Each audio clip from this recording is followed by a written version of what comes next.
Emma mukimanyi nti bizinesi gye neekolera nga njagadde nga tewali ankase agikola kufuna mirembe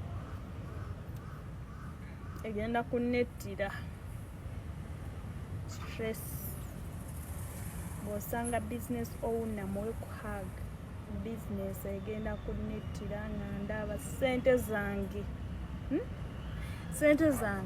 zigenda kunnettira zinneegezaamu buli lunaku olukya ssente zange zinneegezaamu ne zinneegezaamu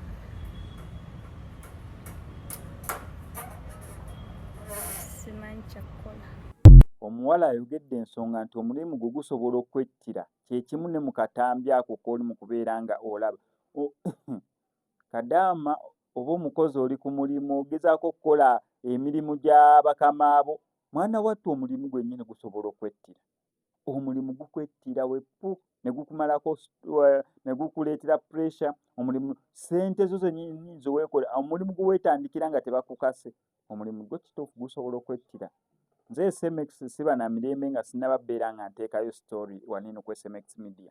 Buli story gye nkola buli actually obabuulira mazima sisobola kubeera nga ndya breakfast before nga sinnateekayo story. Kwega ndi addicted ku ekyo. Breakfast bijja after my first story. First upload yange weegendayo awo nga mmanya ngenda kufuna breakfast nfune n'ebisigadde awo uploads endala zijja within that time.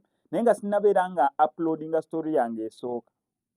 Mpulira mbeera sirina mirembe, mbeera mpulira ba SMX Media mbaliddemu olukwe, mbeera mpulira kwegamba mbalyazaamaanyiza, mbeera mpulira kwegamba obulamu beera bwetoolooza. Not until nga nkoze upload yange esooka. Oba si kyo nga nakitegedde mbu enkya ngenda kubeera busy stories ezimu ne nzikoledde before so that nga nindako time yazi uploadinga.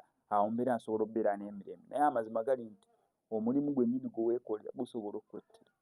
Ekyo kyo kituufu.